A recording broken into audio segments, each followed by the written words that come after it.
The Rig.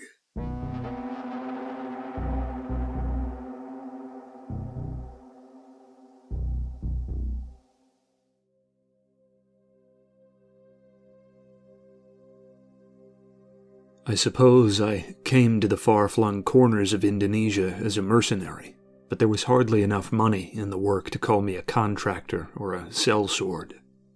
I'd done an uneventful stint in the Marines, bouncing from base to base in the languid 90s, and, feeling disappointed in the almost office-drone nature of peacetime, flew to Europe on my meager savings and joined the French Foreign Legion. Barring a few engagements in post-colonial West Africa, that too proved uneventful. But I met a great many men in that outfit who savored the fringes of human experience as much as I did, and by the time I got out in the early 2000s, I'd built up a long list of contacts. For the next decade, I was a sort of war tourist, loaning myself out to help or hinder insurgencies in sub-Saharan Africa and the Middle East. I could have found a much more lucrative spot as a private military contractor. Many who'd been in the Legion did just that. But the goal, as I've said, was never money. So long as I got food and enough cash to drink or carouse in this or that seedy city along the way, I was more than happy to fight purely for the thrill of it. I had no interest in guarding the palaces of wealthy Third World warlords or minding the business of oil extractors. Many of those contacts from the Legion felt much the same. We were not meant to idle in offices or sit on beaches back home. So in Jem, a particularly fierce Serbian Muslim friend from the Legion who was as addicted to adrenaline and risk as I, told me about the prospects of fighting in Indonesian West Papua in 2011. I leapt at the chance. West Papua, or Irian Jaya to give it its proper Indonesian title, is the Indonesian-occupied half of the island of Papua. The island itself is massive, being a fair bit larger than the state of Texas, and its whole surface is choked with rainforest and mountains. Sizable portions of it are all but impossible to navigate by land vehicle, necessitating travel purely by foot or by helicopter. It is populated by hundreds of tribal groups speaking hundreds of languages, with every mist-wreathed valley and emerald riverbank seeming to boast its own culture and gods. These tribes are somewhat genetically similar to the Aboriginals of Australia. But sprawling Indonesia, being ruled principally by the Javanese, has been throwing wide the gates of West Papua for the past few decades.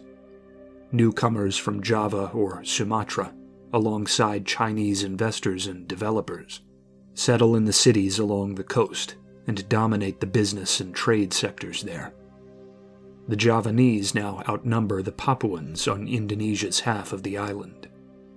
Tensions are made all the more steep by the religious divide, for most of the rest of Indonesia is Sunni, while many Papuans are either some denomination of Christian or adhere to more ancient, animist, or shamanist beliefs. The two groups have been in a slow-burning conflict for the better part of half a century, and it has only grown more bitter with time, a slow-burning wick gnawing away at the waxen husk of a once wild and unspoiled island. The Papuans of West Papua, clandestinely backed by the independent country of Papua New Guinea on the island's eastern half, have little money, little organization, and little experience. Their small-scale insurgencies and raiding parties in the forested mountains would have been wiped out long ago, had it not been for Indonesia's desire to keep a clean face forward to the rest of Asia and the Pacific. Australia in particular has proved a thorn in Indonesia's side, for even now, Indonesia still receives some measure of humanitarian and developmental aid from the land down under. Australian journalists posing as tourists or hikers have often documented impromptu Indonesian torture chambers or execution sites during the long, low fighting, endangering relations as Australians back home pressure their government to cease supporting, directly or indirectly, Indonesia's occupation. This is where we roving foreigners come in. The Indonesian government has strong connections to certain militias and patriot movements based in Sumatra and Java. The state will often funnel money and support to these supposedly civilian organizations, who in turn buy arms or charter mercenaries from abroad to fight in contested Indonesian territories like Timor, Aceh, or, of course, West Papua. Thus, the Indonesian government could claim ignorance of any particularly brutal violence which broke out in West Papua, and the baying hounds of international humanism could be kept at bay.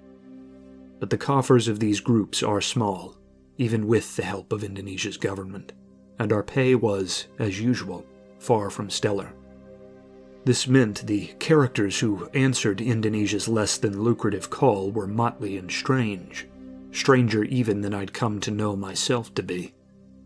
Many were pugnacious Australians dishonorably discharged or otherwise barred from their own military, traveling in search of adventure as war tourists.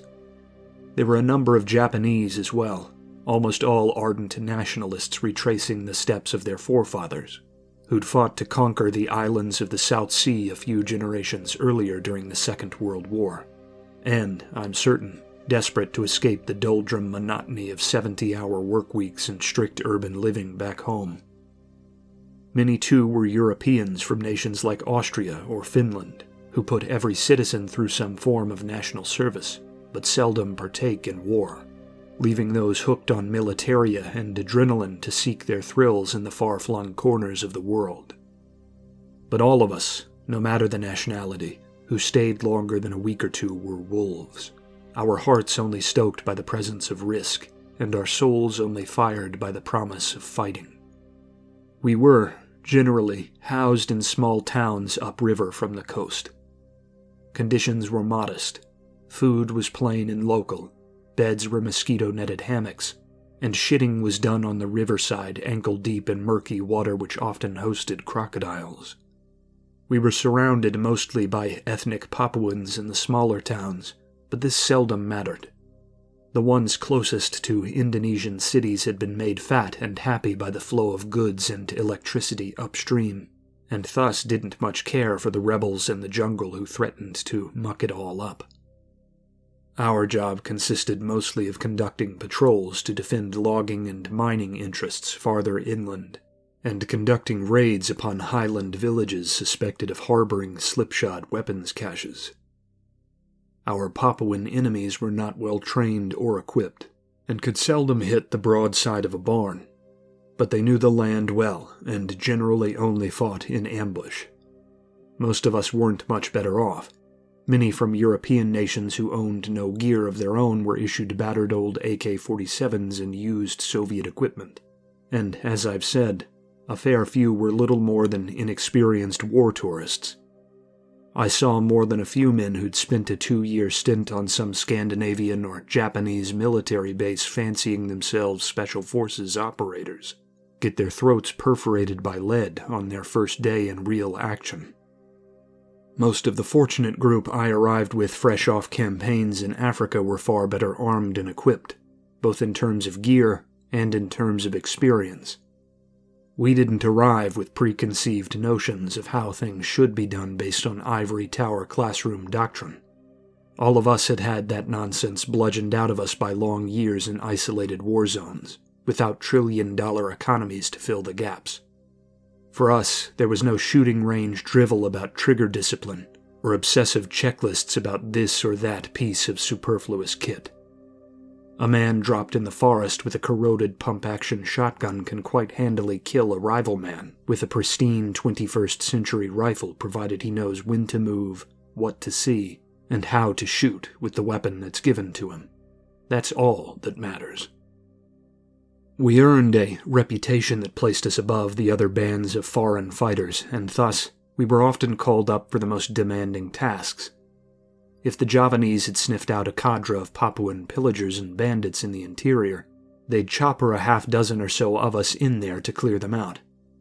If they'd had trouble with Papuan pirates on motorboats holding up supplies for the loggers heading upriver, they'd dump a score of us in boats and motor us up there to kill them. So it was that despite the mud and heat and sickly stink of tropic mires and bogs, I found more to live for in West Papua than I'd found anywhere else on Earth. Not a week passed without the rattle of distant gunfire around the valleys we stalked, and not a month passed without the Indonesians loosing us like baying hounds upon their rebellious enemies. And so long as the lead flowed, we were more than happy to serve. Jem, my Serbian comrade, was older than most of us, already in his early 50s, and he harbored the most experience from his time in Yugoslavia during its long and brutal collapse in the 90s. Just over 6.5 feet tall, Jem was lean and corded like a whip, with dull irises that bordered on black. Unbelievably fast with an eye like a hunting hawk, his real asset was his mind, for it was possessed of all the quick wit of a scholar cloaked behind the biting deviousness of a lurking fox. Though, like some ancient Viking warband, our group of a couple dozen headhunters had no strict hierarchy or leader, Jem was the one who dealt with our Indonesian handlers and chose which operations we'd go out on. He was by far the most dangerous of us, even if few among our number were humble enough to admit that, and this gave him a prestige above and beyond the rest in the ranks. It was early in the dry season of our second year there that Jem roared into the compound we occupied in an upland village astride his rusted old jeep, with an air of such excitement you'd think we'd just won the lottery. He had been handed a task by the militias, it was clear, and it was obvious from his vulpine grin that it was a good one. There was an old oil rig 50 miles off the north coast of the island, which had fallen silent, Jem said. Some government men in Jakarta had chewed out a few of their supporters in the militias, who'd in turn come to us for a solution. They were vague on the details, as I'm sure their government contacts had been, but one thing was clear. They didn't just want someone to go out there and see that everything was all right, or get the rig back in working order. They wanted everyone in the facility killed, regardless of nationality or affiliation. Even more strangely, they wanted it blown up, destroyed and left to rust at the sea bottom, and we'd be paid a full 10 times our normal rate not to ask questions. Given all I know now, it's hard to imagine I didn't see the otherworldly eeriness in an order like that. After all, even a small offshore rig is a sizable investment, and I'm sure its profits were appreciated by hobnobbing elites on distant Java. But given the Indonesian government hadn't just sent their own military units out there to level the thing, we all assumed some band of Papuan guerrillas had boated out to the thing and stormed it, and the state didn't want to be seen wiping out a cabal of half-naked freedom fighters just to dump them in the ocean. Perhaps the people in power knew something they hadn't let slip to the militia that handed us down the order, we thought. Something about damaged equipment that would take more to repair than to replace, or some other such hang-up which made the rig's destruction preferable to its salvation. Whatever the case, we set about preparing for the expedition offshore that very night, received our allotted explosives to sink the rig by ancient truck in the wee hours of morning, and were in the helicopter by noon the following day. There were 10 of us in the Soviet-era bird Indonesia lent out, each hand-picked by Jem. Fyodor, a burly Belarusian who'd once flown helicopters for the Russian Federation, was our pilot and navigator. 2 men from war-torn Mali and another from Gabon, along with myself, were charged with carrying the explosive payloads along with our regular kit. The rest were from the Balkans, and Albanian, 2 Bulgarians, and a pair of Serbians including Jem himself. These were our assorted fighters, all ex-legionnaires, and all communicating in the broken French we'd been taught by the French Foreign Legion. This served 2 purposes. For one, the Pidgin French bridged the language gap between a group of men that all spoke varied languages. But just as important to us was obscurity. I had never once met a resident of the island of Papua, Papuan or Javanese, who spoke more than a couple words of French. The language was all but useless to the locals, and thus few outside the scattered cities were versed in it. This made it impossible for anyone, whether Indonesian overseer or Papuan foe, to listen in on our chatter or decipher our words to each other in real time. We had a few hours to talk in the air before we came up on the rig, and we used each minute to hone our approach. It was almost universally agreed there would be armed pirates or rebels on the rig. That much was assumed outright. It was also assumed there would be no electricity on the rig, for the men who passed down our orders said the communications array on board was not functional, and the facility had been powered down for some time. This meant any fighting inside the rig would be done in the dark, and at length it was decided we'd go in with white lights mounted on the guns rather than night vision.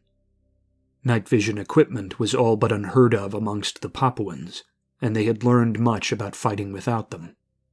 They would know we were approaching far before we landed, meaning their options were either to fight in the open daylight where the dark wouldn't matter, or lurk in the dark innards of the rig. The Papuans, though poor and ill-equipped, were not stupid, and knew well that second-hand flashbangs and properly timed beams of light could, especially within a confined building, blind a man using the sort of old 90s night vision sets we had access to. They would be sure to use this to their advantage, and we would deny them that advantage from the get-go. Another debate was over whether the men we assumed were occupying the rig might have RPGs. There was some worry on Fyodor's part that the helicopter might be shot down on approach to the pad, but none of us had ever seen an RPG on Papua, and we didn't expect this excursion would be a counter to that. We would come in fast, but not so fast we risked a mishap, and circle the rig a few times to scare the no doubt sun-scorched and starving rebels inside, strafing the structure with our guns from the sides of the craft. This would hopefully give us a clear window to disembark after our ride touched down. By the time the offshore platform came into view, we'd dwindled down to silence, and those of us with views watched the approach over the calm shallows of the sea. Even when it was just a shadow on the horizon, it seemed a thing of portentous gloom, for the water beneath us was dark, in stark contrast to the turquoise and emerald spans of sea elsewhere in the region. The rig was wreathed in dark clouds, for an angry gale seemed to be blowing down out of the north to darken the afternoon sky. It was big, an aged hulk, likely decades old, with equipment and paint left to flake and rust in the briny air and omnipresent winds of the Pacific. As we rounded it for the first time, and the Malians at the door loosed wild streams of fire into the husk, I thought it looked more like an industrial corpse than a living facility. No occupants scrambled for cover, and no replies cracked out from guns aboard the oil rig. Beyond the roar of the helicopter's blades, it was hard to discern much, but I knew on an animal level deep within me that there was nothing to be heard. We knew the power was off, of course, but the sensation went deeper than that. The sprawling, corroded platform seemed a long-abandoned steel castle to me then, and it had the inexorable hush of lurking death draped over it.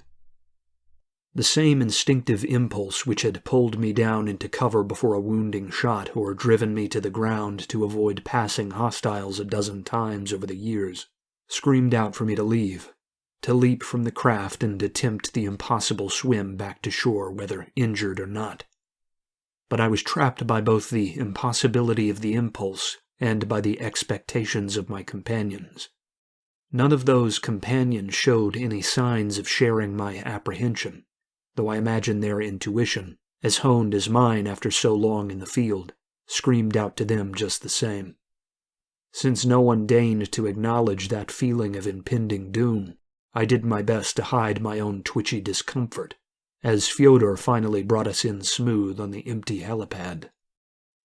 Even as we did, though, the southward wind off the coming storm began wailing as it swelled to blast the platform.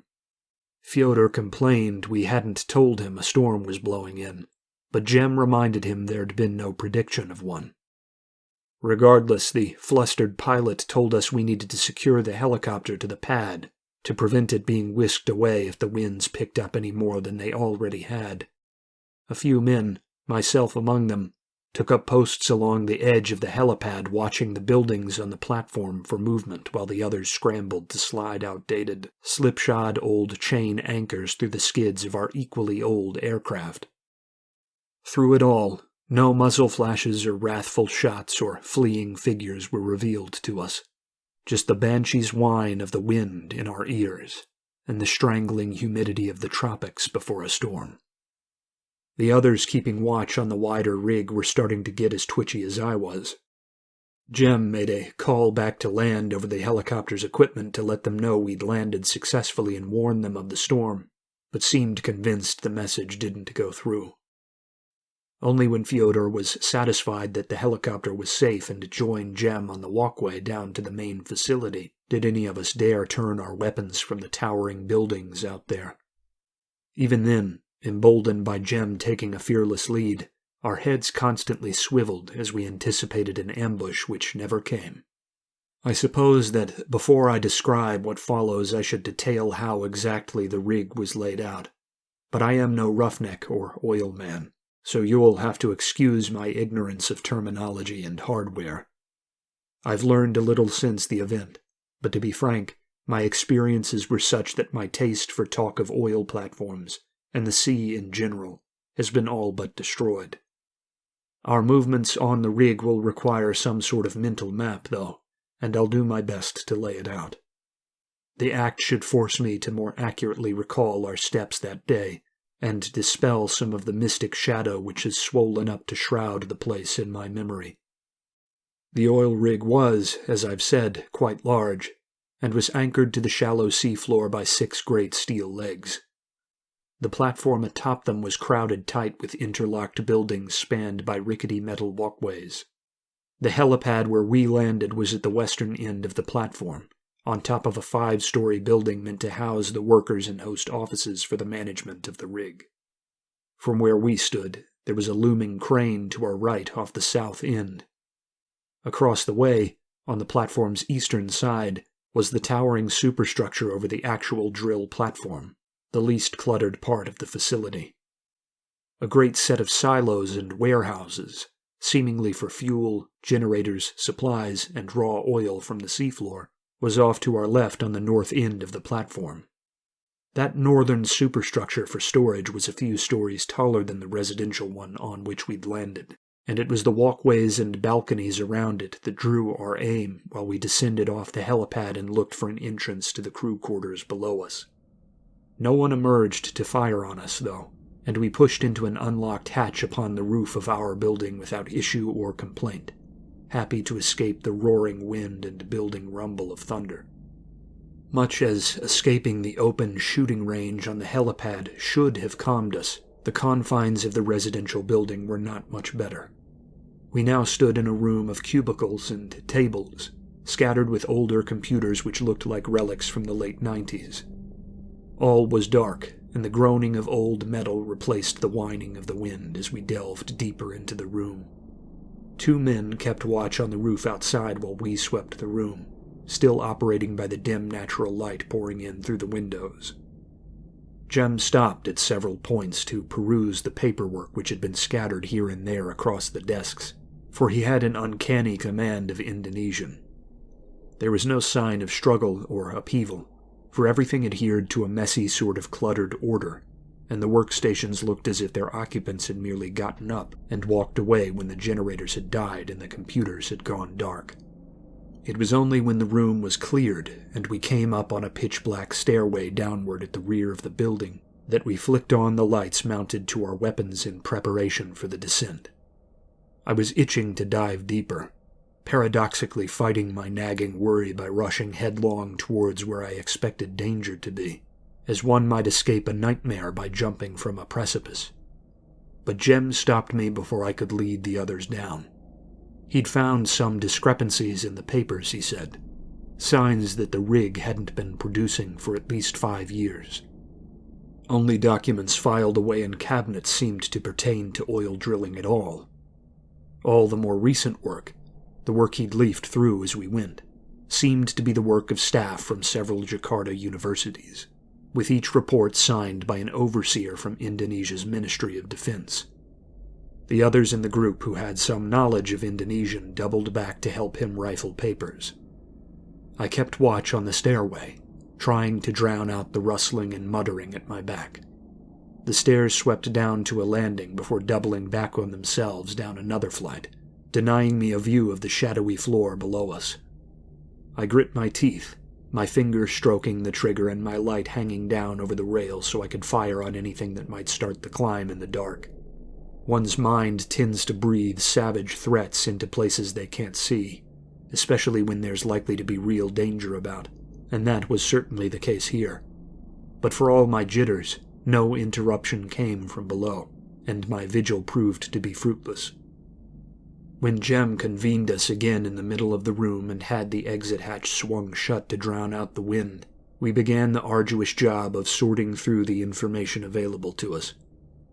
The rig seemed to have ceased operation in 04 after some sort of minor earthquake which upturned the seabed and disrupted drilling operations, followed by some sort of accident which killed a few dozen workers. Sometime afterward, the Indonesian government had swooped in and seized the platform from the company which built it. There had been a great deal of refitting and repurposing, followed by a resumption of life aboard the platform in 2010. This time, though, the workforce was wildly different. Mostly anthropologists, archaeologists, historians, and architects from some of the country's most reputable universities. They'd been under military supervision, it seemed, but only light supervision. A few officers and intelligence men, meant to act as the eyes and ears of their masters back in Jakarta. They had been keenly interested in something uncovered by the contained earthquake on the sea floor, though what exactly the something was seemed to have been a guarded piece of information. Jem speculated based on what scraps he could put together that the oil drilling apparatus had been repurposed to haul up chunks of the muck and stone on the sea bottom, like scientists taking cores from the ice in Antarctica.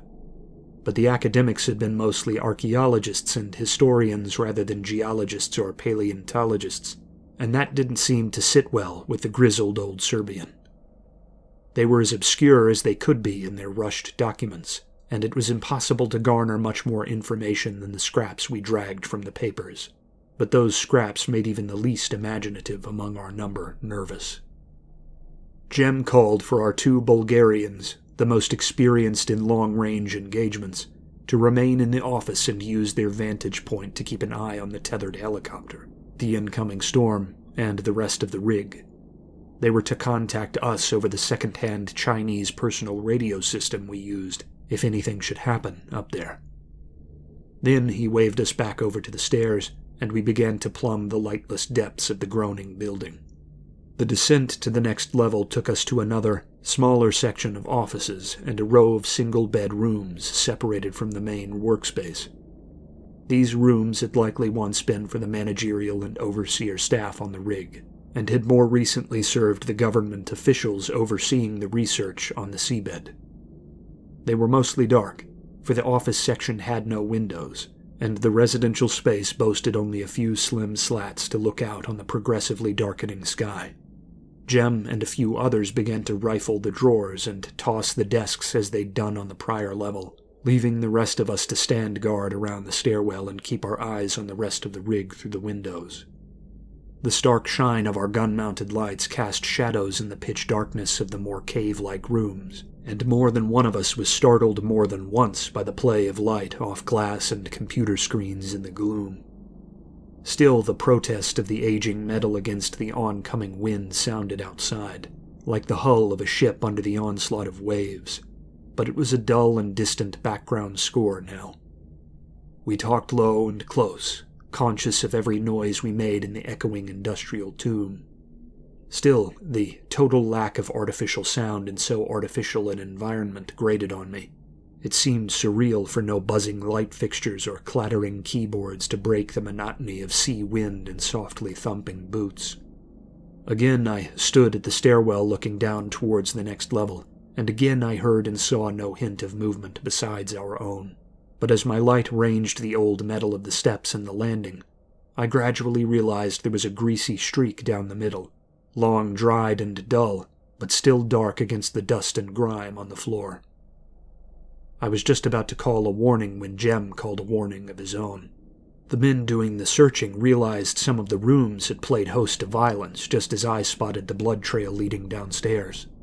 There was a stained fire axe and a scene of slaughter near one of the beds, and the shelving and tables in the chamber had been tossed.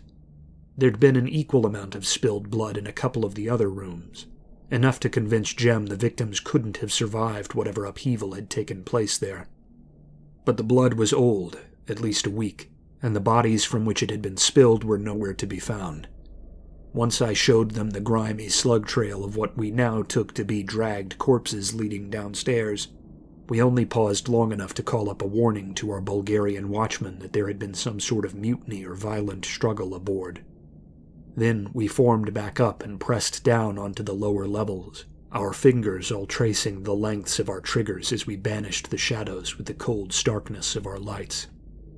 The next 2 floors played host to small communal sitting and television rooms, but were mostly occupied by 2-bunk, barren private chambers. These were the less prestigious quarters reserved for the researchers and workers who'd been conducting the day-to-day operations of the oil platform-turned-research outpost. The beds, like the ones above, were ratty, but there had been no bloodshed here from what we could see. The blood trail we'd followed continued even further downstairs onto what should be the ground floor, level with the platform on which the residential quarters had been built. Still, we didn't rush blindly on, and Jem set a guard of 4 of us to look over the stairway while he and the others tossed the rooms to see what could be found. All this was done in as close to silence as was possible. Though there had been no hint of trouble or company since our noisy and very conspicuous arrival in the helicopter, I felt like a mouse sniffing the air for food as I inched deeper and deeper into a waiting trap. The Gabonese gunman, Alain, a man I'd seen run off stalking lions with nothing more than burning wood during our years warring in Africa, seemed to feel much the same. His eyes were wide and darting, and he twitched even more than the rest of us at the creaks in the metal brought about by the storm that now spat rain at the walls outside. Alain asked the rest of us guarding the stairwell several times whether we'd felt a rumble in the floor, something none of the others initially acknowledged. But as we fell silent again, and I focused more on sensation than on the sights and sounds of the eerie rig, I realized I felt it too. A rhythmic sort of thumping which just barely shook the metal ground beneath our feet. It was regular, 1 tremor every 10 seconds or so, and the longer we stood there in the uncanny quiet, the more of us noticed its constant beat. There was no accompanying boom or distant crash, just the stifled breathing of many nervous men, and the cautious tread of our companions as they scoured the rooms at our backs. Then Jem came up behind us. He pulled me aside, took me to one of the bedrooms, and seemed to ensure none of the others were within earshot before continuing. He'd found a binder full of printouts, some sort of black and white sonar or radar imaging of the sea bottom, I guessed, along with scribbled notes hidden beneath a loose panel in a set of drawers built into the wall. Jem guessed whatever academic had compiled it purposefully tucked it away, perhaps wishing to hide his possession of it from the military overseers on the floors above. Whatever the case, the rushed words he'd jotted in it were cause for yet more concern. The academics from Java had apparently been under some considerable strain. They'd been brought to the derelict rig under strict orders not to communicate what they'd been brought there to find. This entailed an almost total isolation from the world beyond the platform, and any supply and communication was to be gotten through state-supplied rationing, and the equipment the government officials and handful of military men had provided them. At first, this had seemed bearable. After all, their initial contracts had been for 4 months, and they'd expected to be relieved by another team at the end of those contracts. But this was not to be. The things they'd discovered on the sea bottom had apparently been common issues for the oil operation that had preceded them. Drills broke on unusually dense stone which seemed more like masonry than natural shelves of rock, and the operation had spent its early years plagued by equipment failures as a result. That was all the academics had been told, but it seemed true enough, for once they'd begun searching the seabed and re-engineering the rig for more delicate and probing digs, stranger things had come to light, and their expected 4-month tenure on the rig was quickly extended to a years-long entrapment, scratching at the miring muck and shadow beneath the waves. Their excitement had been enough to distract them from their wishes to return home at first, for the finds had been revolutionary for Southeast Asia's historical roadmap. It was quickly discovered that there was indeed masonry on the ocean floor. It was, in fact, a sizable city or settlement of some kind, and samples dragged up first by divers and then by drilling proved it was built of a worked and often sculpted stone which had features uncommon to the countless varieties of stone catalogued by science.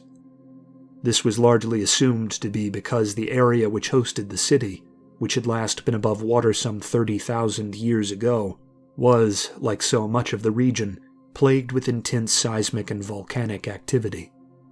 Perhaps, it was theorized, the stresses and eruptions in the local environment had resulted in rock formations as yet unseen anywhere else on Earth, which the residents of this unseen city then used in their architecture.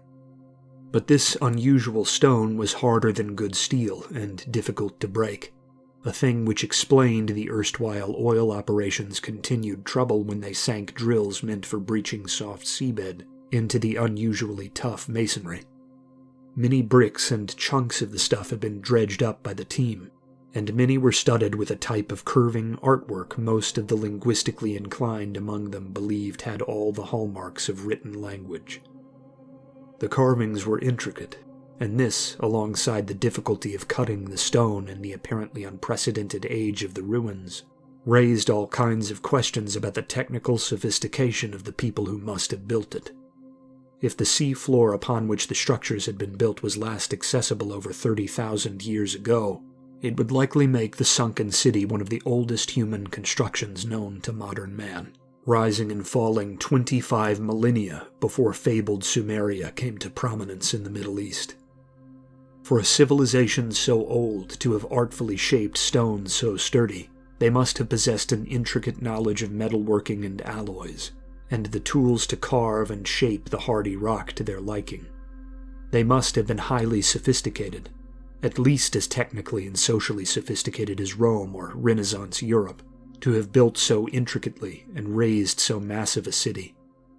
After the initial suspicions and doubts of the researchers had been overcome, this had caused a fair bit of excitement.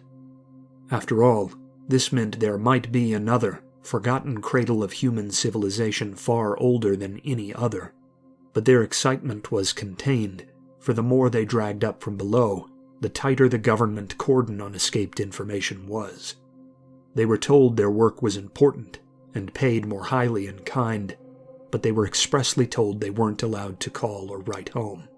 They certainly weren't permitted to leave. There were descriptions of the megalithic city, sketches and grainy underwater photos of crustacean-like clawed sculptures wreathed in seaweed too heavy or intricate to be dragged up by crane, and speculations about its population. There were even guesses about why the water over the city was so murky, for had the city been just a mile or so west or east in the tropic shallows, the crystalline waters would have left it visible by satellite after the earthquake which had apparently shaken it free of the silt and grime on the bottom. But these academic quandaries were of little concern to us, huddled in the bowels of the weather-beaten rig. What bothered Jem was the tone of the notes after they entered the second year of the writer's academic imprisonment on the oil platform. It was just a few months before our arrival to clear the rig that the stranger accounts began cropping up. Apparently, one of the few trained divers on the team disappeared during a sea walk through the ruins down below, and it was discovered that their line had been torn, or perhaps cut, when others went down to search for them. This had been chalked up to disorientation or animal predation, for large sharks, aggressive squids and octopi, and massive saltwater crocodiles swept out to sea while migrating along the coast were all relatively common occurrences here. But 2 weeks later, after a rule had been implemented that dives could only be taken in groups, another pair of divers disappeared, and both tethers were found to have been cut. This brought an end to the dives, for no one wished to go down after that, but it did not bring an end to the strangeness. There was a spate of horrible dreams amongst the men on the rig, both government lackey and academic, about titan waves toppling the rig, strange shapes in the water below, and otherworldly lights flickering up from the depths. Whispers swept through the facility about a thumping which shook the floor of the rig late at night, whispers the government men were quick to silence whenever they caught wind of them, and whose mention made me pay much closer attention to the distant rhythmic pounding Elaine had alerted me to just minutes ago. Between the academics wanting to leave and the heightened strangeness aboard the old rig, tensions had grown high, and things only grew worse as the scorching days marched on. Jim translated a shaken passage describing how a group of mechanics who oversaw maintenance on the drilling apparatus had to be confined forcibly to their quarters late one night, after they'd gone down along the lower walkways between the platform's legs to investigate several raucous tremors that roused all aboard, and raised questions about the stability of the structure. They'd seen something terrible down there, something they couldn't describe until the next day, when they'd had hours to cool down in their bunks between fits begging to be flown off the platform. This something was massive, fleshy, bulbous, and larger than an oil tanker, and had apparently hauled itself up and latched onto the underside of one of the walkways like an octopus stranded upon a rock or pier by the lowering tide. Then, seeing the lights of the mechanics, it had clambered clumsily toward them, using the walkways as climbing rigging and damaging ladders and railings as it went. They couldn't say what it looked like, for it seemed to have both rubbery tentacles and the clattering legs of crustaceans, and their headlights didn't illuminate enough of it to garner more than vague impressions in the blackness of night. It slipped and fell back into the calm sea below not long into the pursuit, and they managed to retreat back up to the main platform, shaken to the core and mortified by the experience. These mechanics eventually were exchanged for another team from the islands, only heightening tensions with the overworked academics who wished for a reprieve. More focus was given to dreams and the thumping rhythms from below then. The writer seemed to develop the belief that the thumping was a signal of some kind, not Morse code, but something of similar design. He and others on the team began frantically working to crack whatever code might be buried beneath the sand and muck down there. Whatever started as a project born of anxious boredom and irritation quickly became an obsession, however. The writer began madly sketching the spiraling, graceful curves of the designs he saw on the masonry from the seabed, and supplementing them with shapes he saw in his progressively more fitful dreams. Those same clawed creatures from the statues and carvings appeared here and there, their heads seemingly comprised of great clusters of eye stalks, and their lower bodies seeming to end in a mucus-coated gastropod foot not dissimilar from a slug's. Other, even less savory things had been drawn beside them, from gigantic squids to eels that would dwarf most boats, the most troubling of which was a tiny and smudged human form seemingly provided for scale. He and several others, thinking they'd cracked the auditory code hidden in the thumping, began translating it. This translation went through several iterations, but the final, supposedly least speculative translation is the only one Jem reiterated for me. What follows is my memory of what it said, though I'm sure the intervening years have altered certain words and phrases in my memory, and the leap from ancient code to academic Indonesian to broken French to wholesale English has almost certainly confused some of its original meaning. Still, this haunts me more readily than any war-torn killing field or personal act of wrongdoing, and often as I've jerked from sleep with images of the leering sea and that groaning, corroded oil platform fresh in my mind, I know what I write will capture the essence of what was intended. We abandoned this city 10 millennia ago for larger, deeper cities to the north. It is a broken place, and we buried it for a reason. Our people and their gods who rest here must stay at rest. The quake and your digging have set loose things which ought not to have been set loose. They have released things which you cannot understand. You have until the lunar eclipse to vacate your surface platform. After that, we will come to rebury what is ours. There was a great deal of information tied up in this. For one, it raised questions about who, or what, the we referenced in this passage was.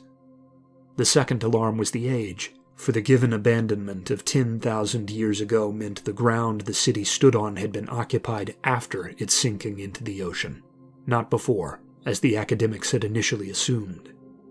But most alarming of all was the deadline, the eclipse. The total lunar eclipse had been just 8 days prior in mid-June. Whatever the threat meant, it had ostensibly already been carried out. Jem snapped me back into reality then. I must admit I was almost dazed after his lightning-quick recitation of so many surreal events, so many passages that seemed plucked from fiction and legend.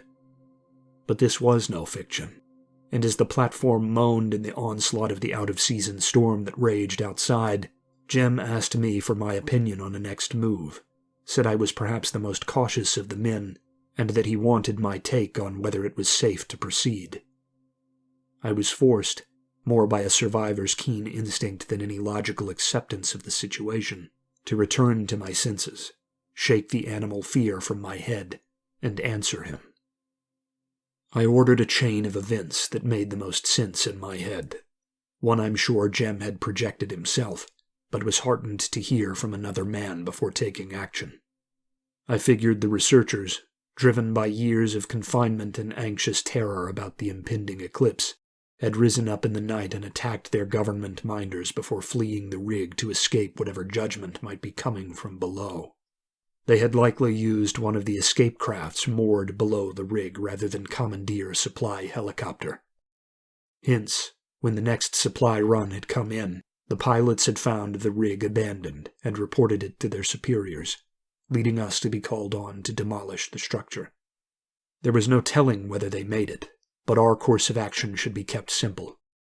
Plant the charges, escape the rig, and detonate them. No lingering to sweep the storerooms or other parts of the rig. There were too many unknowns to waste time and take risks we couldn't afford to gamble with. If there was anything left clinging to life on the rig, it would go to the bottom with the rusted hulk. Jem agreed, with the stipulation that we shouldn't tell others about the relics from the bottom that the archaeologists had stowed in the storerooms. Such things could be valuable, and if the others got to speculating about paydays amongst themselves, we'd be slowed down with bickering over whether or not to abandon them. Even adrenaline-seeking wolves are mortal, and subject to material greed, after all. But this proved to be fruitless, for by the time we agreed and rejoined the others, another discovery had been made which had already set the men to arguing over loot. It was Fyodor that found it, the strange stone tucked away in one of the private bedrooms. It had been hidden in a space beneath the mattress, and was a sort of tablet or relief carved, or acid-etched, as I'd later come to believe, in a remarkable stone. The rock was pale as marble, but lacking the interwoven patterns and imperfections common to that stone. It was a perfect canvas of pearl without the sheen. The shallow carvings in it were like a maze, void of angles and spiraling in and out of one another, a confused jumble which seemed at the same time elegant and ancient beyond count. At its center was a depiction of a single, lean claw, open and poised to snap shut. Fyodor was instinctively unnerved by the artifact, mumbling some orthodox passage or prayer under his breath I couldn't understand as the others passed it from hand to hand and speculated about whether it could be sold. Even without the context of the tale Jem related, several, the Malians and the other Serbian foremost among them, were dead set on trying to eke out a profit by salvaging any other such loot they could carry out.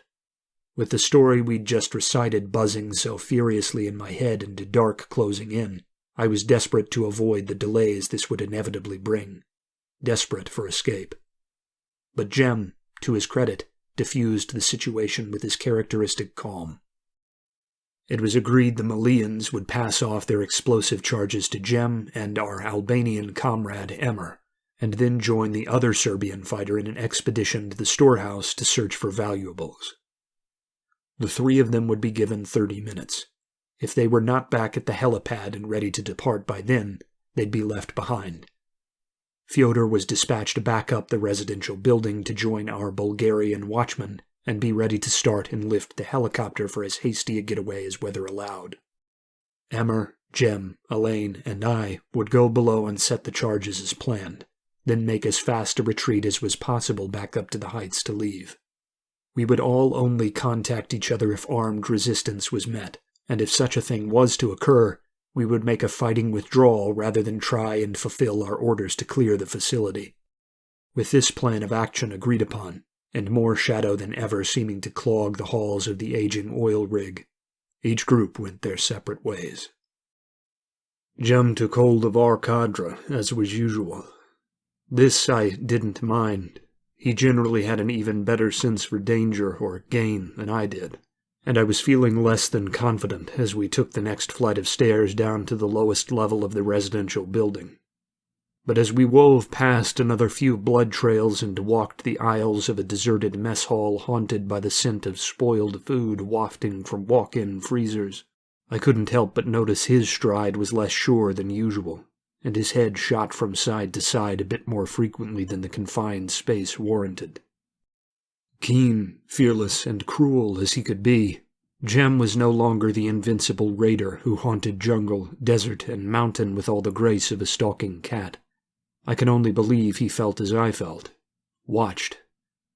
All the while that heartbeat of metallic thuds silently rattled the deck, driving ever deeper the sensation that we did not belong. As we pushed out onto the open platform through a double doorway, we realized the rain had largely passed. Though thunder still growled its rumbling threats in the distance, and the wind still whipped our faces, the clouds were beginning to pass. Still, as the afternoon deepened to dusk, this didn't do much to banish the half-light that reigned over the rig. We kept our lights on, winding around the base of the building and making for an exterior stairway which would take us down to the undercarriage maintenance walkways beneath the platform. As we went, I couldn't help but watch the fading lights of the relic hunting group over my shoulder as they trudged off towards the storage and generator building. In the dying gray daylight, it seemed a great tomb they were walking towards, and I was amazed their want of money could overcome the sheer hostile wrongness of the sight. I buried these thoughts as Jem crested and swept down the stairway with rifle readied, forcing myself to reassert my professionalism and see to the task at hand. What we discovered was far from good. Whatever damage had been done during the flight of the evacuated maintenance crew mentioned in the academic's account was much worse now. It was obvious to us then that if there were things in the storm-tossed sea beneath the mesh of the walkways, they'd done a hell of a number on the undercarriage of the rig. 3 spans of walkway were broken and trailing down 50 or 60 feet to the water, mangled by raw force, we guessed, due to the absence of blast marks or blackening on the metal. One of the 6 legs holding up the platform, the one in the center of the southern row, was already broken and twisted like the strut of some cheap plastic toy. I've asked myself whether these were broken on our approach, and I think it's entirely possible they were. We just didn't notice. Our focus was so totally engaged in the scouring of the upper platform for resistance that we never even thought to loop low over the water in the helicopter to see the undercarriage of the rusting hulk. There were still some scraps intact, though, and we did not allow the sight to stop us cold. Only the platform around the southwest leg of the rig onto which we emerged was wholly intact. There was one functional walkway which we could access from it, leading north to the leg on the northwest end of the rig, the one beneath the storage facilities. Jem revised our strategy, saying we'd set half the charges on the southwest leg, the remainder on the northwest leg, and call the job done. Hopefully, that combined with the already broken limb would wholly cripple the tower and make it crumple in on itself as a full half its weight fell like a pendulum towards the sea. We acted fast, with Elaine and I making for the northwest leg while Emma and Jem saw to the nearer support. The explosives we'd brought were pre-packaged for the job, so it was simple enough to adhere the 40-pound payload bags to the steel and be done with it. It was only a matter of 5 minutes to do the job, double-check the things were armed, and triple-check our positioning before we began to gather back up our kit for withdrawal. That's when Fyodor and the Bulgarians up top hailed us and warned of lights in the storage buildings. There had been gunshots, they said, and the whole of the lower floors of the warehouse were glinting blue and green. They told us they were prepping the helicopter, urged us to hurry, and then broke conversation. Almost simultaneously, Emmer screamed over to Elaine and I that there were lights beneath the waves off to the east of the rig. He and Jem waved our attention down to the depths off the far side, and I saw he was right. There was a dazzling array of cold color drawing nearer out there, floating steadily up from the bottom. I heard a few frustrated shots echo out from the storage warehouses above where we stood, and then silence fell. I scrambled to start back down the walkway towards where Jem and Emmer were already mounting the stairs to make their escape. But Elaine lingered, staring up the staircase nearest us, as if considering going up to help the embattled relic hunters in the storehouses. I called him along after me, but we only made it about 30 yards up the way before company arrived. Before I relate what I'm about to relate, I'd like to remind you that it happened much faster than the retelling makes one believe. I've had long and tortured years to stew over how it all ended, to consider each and every detail my memory won't allow me to bury. It happened fast, but it felt like an eternity. I heard Elaine yell in alarm, and turned to see what had happened. He was standing with his back to me, his run having come to a sudden halt as something above us caught our attention. There were figures atop the stairway coming down from the storage facility. No, not atop the stairway, I realized. In front of it. They were distant and masked by the darkness, but their many eyes and soft limbs were laced with nodes that softly flashed in different patterns and colors. This luminescence showed bodies which were structured much like a slug's, but instead of a head, the body ended in a great cluster of 50 or 60 stalks and antennae which twitched and glinted in the gloom. Their bodies were plated farther up with what I took to be a sort of chitin or shell not unlike a crab's, and they boasted 2 pairs of arms, one armored and clawed, and a lower, more articulate set of many-fingered tentacles. In these many-fingered tentacles they held ornate, organic-looking tools which I immediately took to be weapons. They looked far too much like an archaic rifle or arquebus for my comfort. There were 5 up there, with more coming into view. These things were almost twice the size of a man, but far more pliable and flexible. They had, the best I can guess, slithered down through the gap where the stairway opened up, and were now clinging upside down like snails to the underside of the platform overhead. This seemed to disorient them not at all. In fact, their excited color patterns flashed quicker and quicker as they moved, closing the distance between their overhead position and our place along the walkway below them with a surprising degree of speed. Though they shifted their bulks forward in lunges like a gastropod, they almost matched the pace of a sprinting man. Never once did they make a noise, not of motion and not of speech. The longer I've dwelt on them, the more convinced I am they communicated through the luminescent patches or nodes along the fleshy parts of their bodies.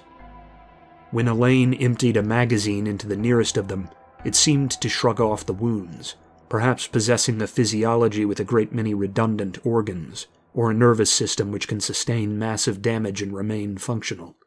Whatever the case, the luminescent parts of its body flared an angry red, seeming to spur the others in its group to do the same. One lifted its chitinous weapon and fired it in a measured, limited burst, shooting a stream of clear liquid about 30 yards with painstaking accuracy to coat Elaine. The sizzling the liquid made when it contacted him was the sole noise the attack raised right up until Elaine collapsed and began to scream. He didn't scream long, though. His flesh sloughed off him as fast as his plates and jacket had once the gnawing acid got to work on him. I was so wrapped up in this that when a second sizzling stream fell just short of my feet farther along the walkway, I had to drive myself back into a run to escape. Emmer and Jem were both firing now, covering me as I went from the opposite stairwell. I stopped at the bottom to see they'd dropped one into the drink where it bled neon fluids into the sea, but couldn't savor the moment. They were, as before, startlingly resilient, and even with their loss, their numbers had swollen to 9. The slug things were making steady progress along the underside of the platform, closing with the stairway I now had to climb. I thundered up, expecting at any moment a stream to take me burning to the decks below, but no hit came. I reached the landing just below the rise to the surface of the platform to see Jem and Emmer up above, firing at something I couldn't see. More of them on the main structure, I assumed, before sprinting up to join them. My suspicions proved correct. There were a half-dozen of the things pouring from the upper levels of the storage building and sliding down its walls to get to the platform below. We ran for the residential building's doors, receiving another call from Fyodor which none of us answered about more lights in the water off the rig. I don't know if it was spite or a desperate attempt to bury my fear that made me stop in the doorway before the climb up and fire on the things. While they seemed to be able to fire 50 or 60 yards, anything further than that seemed a trouble to them, and the ones scaling the wall weren't near enough yet to return fire. I emptied the drum of the Saiga 12 automatic shotgun I carried into the lowest of them, and sent 3 tumbling from the wall. It's the most effective thing I saw used on them during our seconds spent in contact with them. The hollow point slugs I'm fond of might do enough internal damage that even their durable physiology has trouble shrugging them off. Potentially useful information, should anyone reading this come into contact with them, and I suppose should they believe enough of it to bother to prepare. Still, it took a good 8 or 9 shots to down any. When I did take flight and follow Emmer and Jem upstairs, I arrived up top to find everyone but me in the helicopter and Jem waving me on. We went up 4 men short. The relic hunters had never resurfaced, and Elaine had been dead moments after the acid took him to the floor. We swept out over the ocean and Jem blew the charges, and to our relief, the platform crumbled into the depths as the last light of day dipped below the horizon. All around its wreckage in the water, schools of glinting lights, great and small, flashed and shimmered. Gigantic shadows mingled with them, weaving like supine serpents through the clouds of milky luminescence. But we did not linger long to watch. We were all quite done watching. We made for the shore of Indonesian New Guinea, and none of us stayed long in Papua after that. Partially, our flight was due to fears that the Indonesian government might try to snuff us out as loose ends. I didn't really worry about that, though. It was obvious they knew something about the city beneath the waves out there, but the likelihood they knew how serious the situation was, that's another matter entirely. The mere fact we'd been ordered to sink the platform, to me, confirmed the cooler heads in the system had won out, and the more dangerously curious minds who might dig up what ought not to be dug up, had been quelled. I left mostly because I could no longer stand the sight or smell of the sea. I took only work far from coastlines, in the Congo, and later in obscurer parts of South America. When at last I went home to settle, I settled in a desert a full 1,000 miles inland. Jem and most of the others are in Eastern Europe now, fighting on Russia's behalf. I still talk with some occasionally, when schedules allow. The questions I know we all want to ask each other most, about lost cities, strange creatures, and forgotten civilizations, are never asked, though. We never wonder aloud how many of the things there are down there, or how many cities still thrum with life beneath the waves. We never speculate aloud on whether the governments of the surface know of the ones beneath the waves, whether they have pacts or dealings with each other. Perhaps the deep-dwelling slug things know, but the land dwellers don't, and the slug things want to keep it that way. But these thoughts are for each man to endure alone. Much as the memory of them gnaws at the stem of my brain, we all know there are some things better left buried.